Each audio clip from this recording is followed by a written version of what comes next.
جی ناظرین، ایک بار پھر آپ کو خوش آمدید کہتے ہیں۔ بات ہو رہی تھی فلسفہ شہادت کے حوالے سے، مقاصد شہادت کے، اور جیسے بریک پہ جانے سے پہلے مفتی منیب الرحمان صاحب نے کہا کہ دعوی محبت حسین ہم کرتے ہیں، ذکر حسین کرتے ہیں، شہادت حسین کا ذکر ہم کرتے ہیں، لیکن ہماری جو آج ہماری تعلیمات ہیں، جو ہماری روایات ہیں، وہ اس میں یہ ہمیں چیزیں نظر نہیں آتی۔ آغا صاحب سے ہم جاننے کی کوشش کریں گے۔ آغا صاحب، آپ کو کیا لگ رہا ہے، کیا ہمارے اندر امانت ہے، دیانت نہیں ہے؟ دعوے تو ہم بہت کرتے ہیں، لیکن جو ان تعلیمات ہیں ان پر ہم عمل پیرا نہیں ہوتے۔ دیکھیے، جو بہترین مثال ہمارے پاس ہے وہ ہے اسوہ محمدی۔ جی جی بالکل۔ اس کی ہم نے پاسداری تو نہیں کی۔ حسین تو ان کے پیغام محمد، ان کے پیغام کے لیے شہید ہوئے۔ بالکل۔ مسلمانوں کی تاریخ پر اگر آپ نظر ڈالیں، اور میں اس کو کیپچر کرتا ہوں ایک ربائی جو خواجہ اجمیری کی ہے، جی جی۔ سنگین دلاں کہ سبت نبی را بکی کشند، دعوائے دین کنند و خداوند دین کشند، قرآن کنند و حفظ و طٰہٰ کشند بے تیغ، یاسین کنند و حرز و امام مبین کشند۔ یہ مسلمانوں کی تاریخ ہے، مگر ہمیں مایوس ہونے کی کوئی ضرورت نہیں۔ اس معاصر میں بھی مثالیں ایثار، قربانی اور شہادت کی جو مثالیں تازہ کی گئی ہیں وہ افغانستان میں بھی ہوئی ہیں، جو جنوین جن لوگوں نے جہاد کیا، کشمیر میں بھی جنوین جہادیوں نے کیا، اور فلسطین میں بھی آج ہم دیکھ رہے ہیں کہ کس انداز میں حزب اللہ اور حماس جو مل کر وہ طاغوتی طاقتوں کا مقابلہ کر رہے ہیں۔ ڈاکٹر طاہر القادری صاحب کا ایک جملہ ہے جو پوری پھر روشنی ڈال دیتا ہے پوری فلسفے پر، منزل مدینہ منہاج کربلا، یعنی ایثار کے بغیر کوئی استقامت کسی مسلم معاشرے میں یا غیر مسلم معاشرے میں، جیسے ڈاکٹر صاحب نے کہا کہ عدل و انصاف جو ہے وہ معیار زندگی ہے۔ اور ہم نے دیکھا کہ اگر ایمان کا کوئی ٹیسٹ ہے وہ تقویٰ ہے، اور تقویٰ کا کوئی ٹیسٹ ہے تو وہ انصاف ہے، اور انصاف کا کوئی ٹیسٹ ہے تو وہ جہاد، اور جہاد کا کوئی ٹیسٹ ہے تو شہادت ہے۔ تو میں سمجھتا ہوں کہ باوجود ان مایوسیوں کے جو تاریخ منحرف مسلمان حکمرانوں نے انحراف پیدا کر کے خود طاغوتی بن گئے، مگر پھر بھی ایک نئی لہر ابھر سکتی ہے۔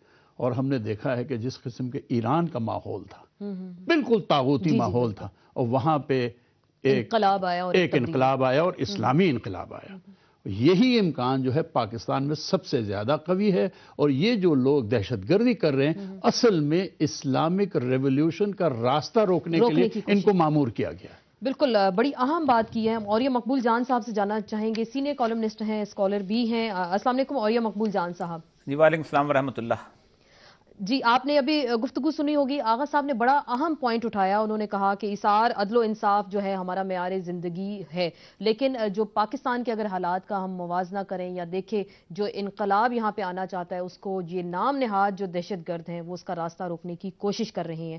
آپ کیا کہتے ہیں اس تمام تر صورتحال میں جو حالات آج کے ہیں ان کا ذمہ دار کون ہے اور اس سے کیسے ہم چھٹکارا پا سکتے ہیں؟ دیکھیں، سیدنا امام حسین کی جو جدوجہد ہے وہ بنیادی طور پر کسی کفر کے خلاف نہیں تھی اس وقت، بلکہ ایک ایسے حکمران کے خلاف تھی کہ جس نے مسلمان کا لبادہ، جو مسلمان تھا، کلمہ گو تھا، اور وہ جسے ہم یزید کہتے ہیں، اور جو کہ ایک اس روایت سے ہٹ رہا تھا جو اس سے پہلے مسلم امہ کے دوران سید الانبیاء سرکار دوران صلی اللہ علیہ وسلم سے لے کے آگے تک چلی آ رہی تھی، اور وہ جو ملوکیت کا ٹرن ہے جو سارا کے سارا چلا آتا ہے وہ قیام ہے۔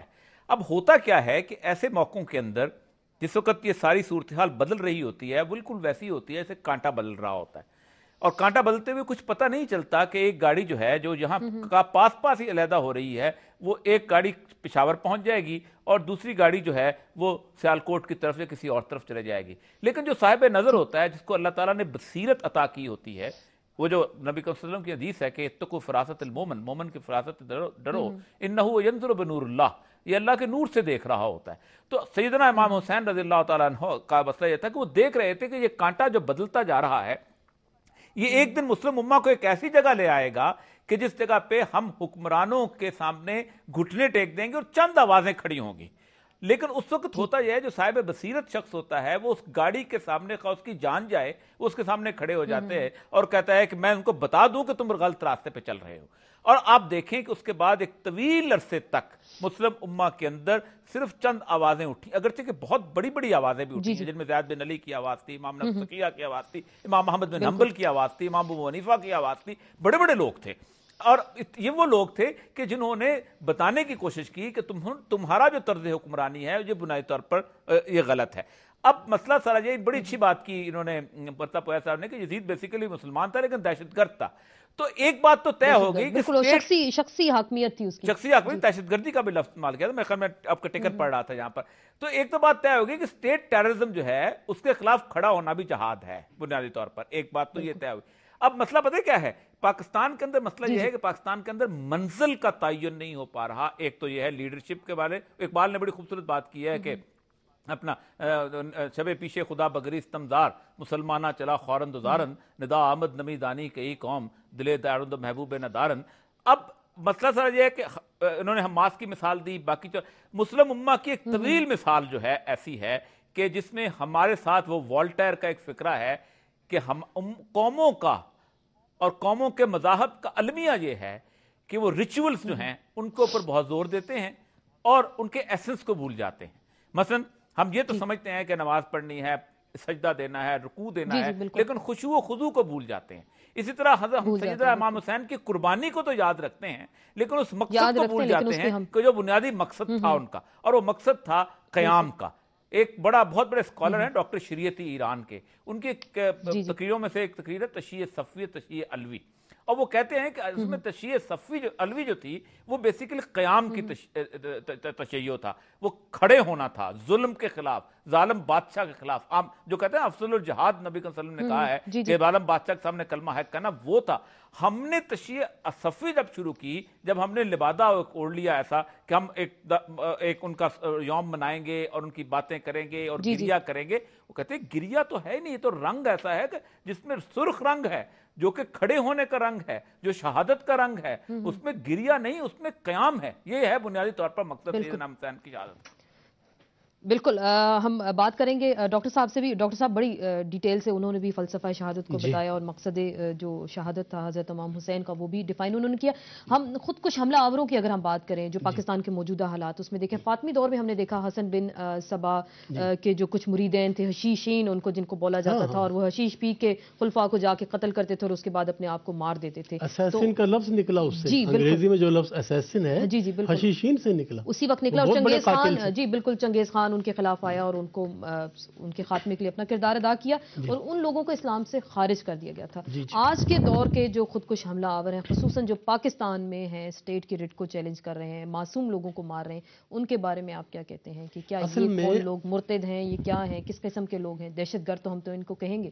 اصل میں بات یہ ہوئی ہے جیسے کہ ابھی شروع میں آغا صاحب نے بھی بات کی، ہم نے بھی بات کی تھی کہ بہت سے عناصر بیچ میں شامل ہو گئے اور وہ لوگوں کے جذبہ جہاد کو بھی برغلا رہے ہیں اور لوگوں کے جذبہ قربانی کو بھی استحصال میں لا رہے ہیں. بچوں کو استعمال کر رہے ہیں جن کے ذہن پختہ نہیں ہیں اور ان کو جنت کی رسیدیں دی جا رہی ہیں. انہوں نے کہا جاتا ہے سب دھماکہ کرو، خود کو اڑا دو اور دوسروں کو بھی اڑا دو، اور یہ کچھ تمہارے یہاں پر ملے گا پچھلوں کو اور تمہیں تو جنت ملے گی.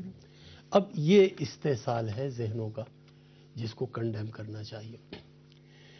شہادت یہ نہیں ہے، یہ خون خرابہ ہے. شہادت اور خون خرابہ میں بنیادی فرق ہے. یہ بربادی ہے. اللہ کے رسول نے خدا کو حکم سنایا کہ جس نے ایک نفس انسانی کی جان بھی ناجائز لی، اس نے سارے بنی نوع آدم کو گویا کہ قتل کیا.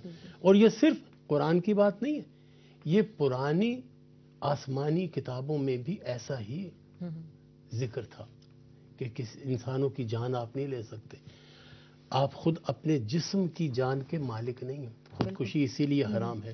تو یہ لوگ تو خودکشی بھی کراتے ہیں اور دوسروں کی بربادی بربادی بالکل. ہم سورہ مائدہ کا ذکر کرنا چاہیں گے, آیت 32 ہے. اسی سبب سے اس کا ہم ترجمہ کرتے ہیں. اسی سبب سے لکھا ہم نے بنی اسرائیل پہ کہ جو کوئی قتل کرے ایک جان بلا علم جان کے یا بغیر فساد کرنے کے ملک میں تو گویا قتل کر ڈالا اس نے سب لوگوں کو, اور جس نے زندہ رکھا ایک جان کا گویا زندہ کر دیا سب لوگوں کو, اور لا چکے ہیں ان کے پاس رسول صلی اللہ علیہ وسلم ہمارے کھلے ہوئے حکم, پھر بہت لوگ ان میں سے اس پر بھی ملک میں دست درازی کرتے ہیں. تو کھل کر حکم تو ایک دے دیا گیا ہے ایسے لوگوں کے خلاف. اب یہ ہے قرآن نے تو کھل کے بات کر دی, لیکن یہ میں نے جیسے لفظ استحصال استعمال کیا, ان لوگوں کو ورغلایا گیا, اور اب تو ہمارے قومی دشمن اس کے اندر سیاسی طور پر کودے ہوئے ہیں جو کہ پاکستان کو ڈسٹیبلائز کرنا چاہتے ہیں. اسلام کیا کہتا ہے؟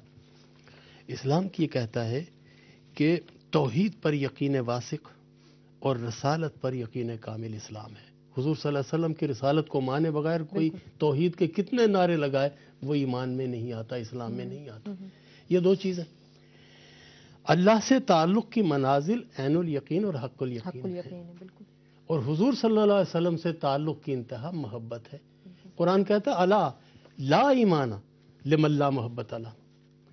یاد رکھو جس کے دل میں حضور صلی اللہ علیہ وسلم کی محبت نہیں ہے اس کے سینے میں ایمان ہی نہیں ہے, یعنی اسلام سے وہ باہر ہے. تو محبت ایک بہت بڑا سبق ہے. آپ کبھی ہمارے ادبیات کا خیال کریں تو ہمارے ادبیات جو مسلمانوں کے ہیں ترکی میں ہوں, پاکستان کے اور بھارت کے اردو ادب میں ہوں, یا ایران کے فارسی ادب میں ہوں, عربوں کے ادب میں ہوں, جہاں کہیں بھی مسلمان نے لکھا ہے انہوں نے عشق اور محبت کا ذکر بہت کھل کر کیا. بالکل. ہم بریک ایک لے لیتے ہیں, بریک کے بعد اپنی گفتگو کے سلسلے کو جاری رکھیں.